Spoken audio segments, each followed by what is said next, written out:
अस्सलाम वालेकुम वरहमतुल्लाहि वबरकातुहू। मैं अब डोमेन 1 ही को कंटिन्यू कर रही हूँ और डोमेन 1 का जो है पार्ट 2 आज इंशाल्लाह ताला एक्सप्लेन करने की कोशिश करूँगी। लास्ट पार्ट में जो पहला ही पार्ट था उसके अंदर हमने 9 तक कर लिए थे, 9 पॉइंट्स तक कर लिए थे। आज हम पॉइंट नंबर 10 को समझेंगे इंशाल्लाह ताला। और आपको ये बात बतानी है कि मैंने जितने भी एक्रोनिम्स है ना उनको मैंने है ना लाइट ब्लू हाईलाइट किया है, ताकि है ना आपको ये पता चल सके। कितनी दफ़ा ऐसा होता है कि प्रैक्टिस टेस्ट में मैंने देखा है कि जो है ना वो लोग सिर्फ एक्रोनिम्स देते हैं, उसकी डिटेल नहीं देते हैं कि वो क्या है ना। तो है ना, अगर बंदे को एक्रोनिम्स ना पता हो ना तो वो कंफ्यूज हो जाता है कि भाई ये किसका एक्रोनिम है। तो मैंने क्या किया कि एक्रोनिम के फ्लैश कार्ड्स बना लिए अपने पास ना, और मैंने उसको मेमोराइज करती रहती हूँ एक्रोनिम्स को ना, ताकि अगर कोई भी उसके अंदर जो है टेस्ट में कोई क्वेश्चन आता है एक्रोनिम्स के ऊपर आता है या सिर्फ एक्रोनिम में आता है तो मैं ये सोच में ना पड़ जाऊं कि ये किसके बारे में बात कर रहे हैं ना। तो इंशाल्लाह ताला ये मेरी एक टिप है, अगर आपको भी सूटेबल लगे तो आप भी उसके फ्लैश कार्ड बनाकर और है ना याद कर लें, और हर डोमेन का डिफरेंट फ्लैश कार्ड्स बनाइएगा। और मैंने ये सारे जो एक्रोनिम्स है ना इनको मैंने ना लाइट ब्लू हाईलाइट कर दिया है ना अपनी नोट्स के अंदर। तो अच्छा, अब है ना अपने शुरू करते हैं नंबर 10 ना। नंबर 10 क्या है? Understand and apply security concepts.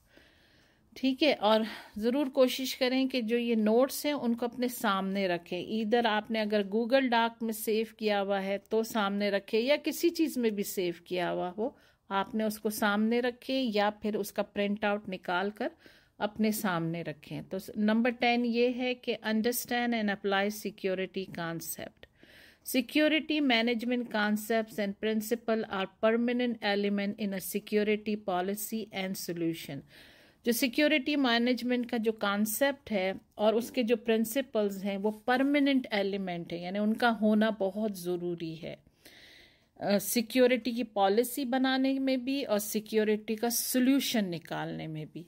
ठीक है, और वो क्या है? 3 है वो: कॉन्फिडेंशियलिटी, इंटेग्रिटी एंड अवेलेबिलिटी।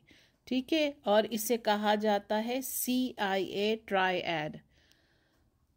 ठीक है, confidentiality, integrity and availability are typically viewed as the primary goal and objective of a security infrastructure। ये बेसिक है, इसी के ही दायरे में सारी साइबर सिक्योरिटी भी होती है और इसी में ही हर पॉलिसी और सॉल्यूशन इसी को ही देखते हुए बनता है। पूरा इंफ्रास्ट्रक्चर इसको इन 3 चीज़ों पर बेस करता है। Security controls are evaluated through these 3 cores। ठीक है ना, मैंने अभी कहा vulnerability and risk are also evaluated by these 3 cores। यानी जो कमज़ोरियां हैं, फ्रेजाइल हैं, जो भी रिस्क आते हैं, जो भी थ्रेट आते हैं, वो सब के सब है ना इन 3 चीज़ों को देखते हुए उनके सॉल्यूशंस बनाए जाते हैं ना। हर चीज़ को इवैल्यूएट, उसकी जांच पड़ताल इन 3 चीज़ों पर बेस करती है। ठीक है, अब आता है नंबर 11, कॉन्फिडेंशियलिटी। अब समझते हैं कि कॉन्फिडेंशियलिटी को क्या है ना। The first principle of the CIA triad is confidentiality. It's a concept to ensure the protection of the security data, objects और रिसोर्सेज। ये वो कॉन्सेप्ट है, कॉन्फिडेंशियलिटी वो कॉन्सेप्ट है जो हमें मेक श्योर करवाता है कि जो प्रोटेक्शन जो है किसका, सीक्रेसी ऑफ डेटा, यानी डेटा को सीक्रेट रखने का, कोई भी ऑब्जेक्ट के इस्तेमाल करने का, और जो भी रिसोर्सेज हमें अवेलेबल हैं वो सब कॉन्फिडेंशियलिटी उसमें आता है। ठीक है ना। The goal is to prevent unauthorise access of data, यानी कि कोई भी जो है, इसका गोल ये है कि हमें बचा कर रखना है जो डेटा होता है आज के ज़माने में है ना, डेटा से ज़्यादा वैल्यूबल कोई चीज़ नहीं है, जो कि चूँकि आज हम इंटरनेट के दौर के अंदर हैं, और डेटा से ज़्यादा जो है ना कोई चीज़ इस वक्त वैल्यूबल नहीं है। तो डेटा को कोई भी अनऑथराइज पर्सन ना एक्सेस कर ले, डेटा लीक आउट ना हो जाए, डेटा लोगों में फैल ना जाए, डेटा सिर्फ और सिर्फ जो है ना सही हाथों में रहे, क्योंकि डेटा जो होता है वो कॉन्फिडेंशियल होता है, और स्पेशली जो पर्सनल डेटा जो है, the right people can access information और रॉन्ग पीपल कैन नॉट। ठीक है ना। Examples are data inscriptions, data को कोड में डाला जाता है, ठीक है ना, एंड बायोमेट्रिक इंफॉर्मेशन ना, यानी मेजरमेंट एंड कैलकुलेशन जो है उसमें डाला जाता है। ठीक है। फिर आता है concept, condition and aspect of confidentiality includes the following. अब इसके पॉइंट्स भी हम समझ लेते हैं कि कॉन्फिडेंशियलिटी के पॉइंट्स क्या है ना। Sensitivity, refer to the quality of information which can be harmful if disclosed। ठीक है ना, ऐसी क्वालिटी इंफॉर्मेशन हो जो अगर तो डिस्क्लोज हो जाती है या लीक आउट हो जाती है तो बहुत नुकसानदेह साबित हो सकती है।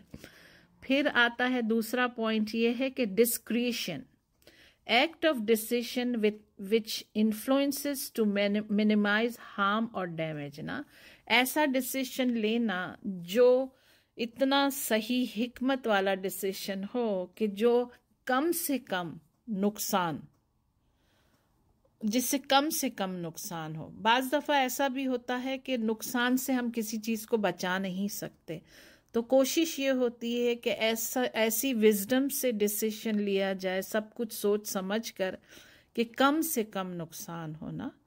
फिर पॉइंट नंबर 3 इसका है criticality, higher the level of information more need to maintain the confidentiality. ठीक है ना, अगर हायर लेवल की इंफॉर्मेशन है, जैसे मुल्कों के राज होते हैं, जैसे कुछ ऑर्गेनाइजेशंस के राज होते हैं, उनको बहुत ही एहतियात से हैंडल करना है, वो भी कॉन्फिडेंशियलिटी के अंदर आते हैं।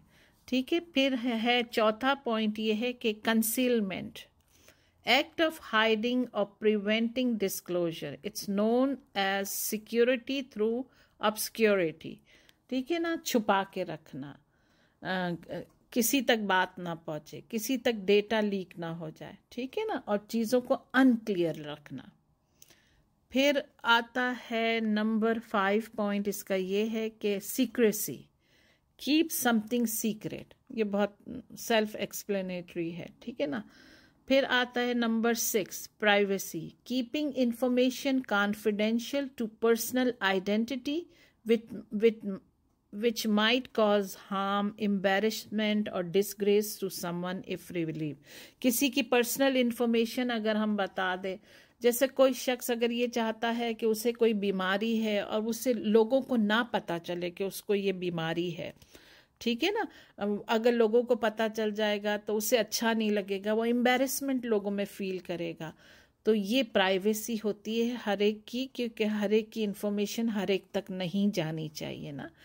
फिर आता है पॉइंट कौन सा है, 1 2 3 4 5 6 एंड दिस इज 7 या 7 पॉइंट जो इसका है, सिक्लूशन involves storing in at out of way location with strict access control ना, यानी सिक्लूशन में कोई भी इंफॉर्मेशन को डाल दो, आउट ऑफ वे लोकेशन पे रखो, जिस लोकेशन का हर एक को ना पता हो। ठीक है ना, दूसरी चीज़ों के साथ ना रखो, तो ये और बिल्कुल स्ट्रिक्ट एक्सेस कंट्रोल होना उसके ऊपर। और फिर आता है point isolation, keeping something separated from others, यानी कुछ ऐसी इंफॉर्मेशन जो बहुत सीक्रेट होती हैं उन्हें दूसरी इंफॉर्मेशन और डेटा से अलग रखते हैं। तो ये पॉइंट थे कॉन्फिडेंशियलिटी के। और अब आता है number 12 integrity, the concept of protecting the reliability and correctness of data. It prevents unauthorized alteration of data and makes sure that the information is trustworthy and accurate। Integrity जो है ना वो ये है कि कोई भी अनऑथराइज पर्सन उसके अंदर मॉडिफिकेशन नहीं कर सकता, उसके अंदर कोई चेंजेस नहीं कर सकता, ठीक है। और मेक श्योर करना होता है कि अगर कोई डेटा रखा है और डेटा किसी को मतलब रिक्वेस्ट करने पर या कमांड के ऊपर डेटा भेजा जब उसको जाता है तो बिल्कुल डेटा एक्यूरेट होना चाहिए, उसके अंदर कोई इफ बट नो यस कोई चेंजेस नहीं आने चाहिए, एज इट इज़ जाना चाहिए। अगर हम हमारे कुरान को देखें तो हमारे अल्लाह ताला ने इसकी हिफाजत का हमसे वादा किया है और माशाअल्लाह आज तक कुरान में कोई तब्दीली नहीं आ सकी, इसका कोई लफ्ज़ इधर से उधर ना हो सका और ना इसमें कोई किसी किस्म की एडिशन करने में कामयाब हो सका। तो ये अगर हमें समझना है तो ये इंटेग्रिटी है ना कि एज इट इज़ हमारे प्यारे रसूल अल्लाह सल्लल्लाहु अलैहि वसल्लम ने हम तक पहुंचाया और आज तक एज इट इज़ है वो ना। तो integrity can be examine from 3 perspective. पहला जो है वो ये है कि preventing unauthorize subjects from making modification. कोई भी बंदा उसमें वो बंदा नहीं कर सकता कोई भी मॉडिफिकेशन जो अनऑथराइज्ड है, जिसको इसकी जिम्मेदारी नहीं दी गई है।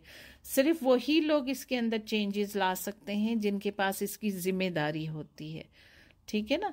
और फिर आता है दूसरा पॉइंट इसका ये आता है कि preventing authorise subjects making mistake, even though जिसकी रिस्पॉन्सिबिलिटी होती है और जो डेटा के लिए अथॉराइज होता है उसको भी बहुत एहतियात से काम करना है क्योंकि वो मिस्टेक की गुंजाइश नहीं होती है। छोटी सी भी मिस्टेक बहुत बड़ा नुकसान दे जाती है, तो मिस्टेक्स करने की गुंजाइश नहीं है, उसको अच्छी तरह से हर चीज़ को वेरीफाई ऑल द टाइम करना चाहिए। Maintaining the internal and external consistency of object, valid, consistent and verifiable, ठीक है ना। उसको वेरीफाई करना है, वो वैलिड होना चाहिए और उसकी कंसिस्टेंसी जो है वो बिल्कुल एक्यूरेट होनी चाहिए, यानी उसमें कोई तब्दीली इधर से उधर इफ बट नो कुछ भी नहीं ना, ठीक है ना। फिर आता है number 13 availability, means authorized subjects are granted time and uninterrupted access to object ना। किसी किस्म का इंफॉर्मेशन को एक्सेस करने के लिए या डेटा को एक्सेस करने के लिए कोई भी है ना डिस्टर्बेंस नहीं आनी चाहिए, कोई चीज़ उसमें इंटरप्ट ना करे ना। Availability prevents denial of service attacks ना, क्योंकि क्या होता है कि अगर अवेलेबिलिटी नहीं होती है तो उसे कहा जाता है denial of service. There are numerous threats to availability, जैसे कि कभी डिवाइस का फेल हो जाना, कभी सॉफ्टवेयर एरर आ जाना, कभी इन्वायरमेंटल इश्यूज आ जाते हैं, जैसे गर्मी बेइंतहा बढ़ गई, इतनी बढ़ गई कि हद हो गई, और फिर स्टैटिक हो जाना, इलेक्ट्रिसिटी का चले जाना, फ्लडिंग हो जाना, पावर लॉस हो जाना। Many availability breaches are cause by human error, ये मोस्टली ह्यूमन एरर से होते हैं, ठीक है ना। तो ये जो है कि पहले बहुत ज़्यादा ऐसे होता था कि बैंक जाओ तो पता चलता था, वो कहते थे नहीं जी हमारे सिस्टम्स डाउन हैं, हम आपसे मैन्युअल कर सकते हैं, लेकिन अगर आपको कोई इंफॉर्मेशन चाहिए कुछ तो अभी हम आपको नहीं दे सकते क्योंकि हमारे सिस्टम डाउन है। कितनी दफ़ा कोई ऑर्गेनाइजेशन को कॉल करो तो उनकी रिकॉर्डिंग ये आ जाती है कि इस वक्त हमारे कंप्यूटर डाउन है और हम आपको आप नहीं दे सकते, आप कुछ देर के बाद कॉल कीजिएगा, ठीक है ना। तो ये इसके एग्जाम्पल हैं। Availability depends on both integrity and confidentiality, क्योंकि कॉन्फिडेंशियलिटी, इंटेग्रिटी एंड अवेलेबल ये 3 मेन बेसिक बुनियादें हैं, सुतून हैं, ठीक है, सिक्योरिटी के। Concepts, condition and aspect of availability includes the following ना, ठीक है ना। उसका पहला पॉइंट ये है कि usability, the state of being easy to learn ना, यानी ईजी हो, कोई भी चीज़ को एक्सेस करना ईजी हो। accessibility जो है, the assurance that the widest range of subject can interact with a resource regardless of their capabilities or limitation, यानी एक साथ कई लोग को वो अवेलेबल हो, और ये ना हो कि उसका कंप्यूटर ऐसा है ना उसका कंप्यूटर वैसा है, तो नहीं, है ना, सभी को अवेलेबल होना चाहिए ना। और है ना, तीसरा पॉइंट ये है कि timeless, being prompt on time with a reasonable time frame ना। अगर जो है प्रॉम्प्ट होना चाहिए, टाइम से होना चाहिए, ये नहीं कि बैठे हैं और इंतज़ार कर रहे हैं और पता नहीं कब अवेलेबिलिटी होगी ना। तो ये थे 3, मैं यहाँ पर पार्ट 2 को फिनिश करती हूँ, और अल्लाह से उम्मीद रखती हूँ कि मैं इसे समझाने में किसी हद तक कामयाब हो गई होंगी। आपको अगर कोई क्वेश्चन हो और अगर आपका कोई कमेंट हो तो ज़रूर बताइएगा। मैंने जिस तरह से स्टडी किया है मैं वैसा ही वो कर रही हूँ, और मुझे उम्मीद है कि आपके लिए हेल्पफुल होगा। Thank you very much for listening. अस्सलाम वालेकुम व रहमतुल्लाहि व बरकातुहू।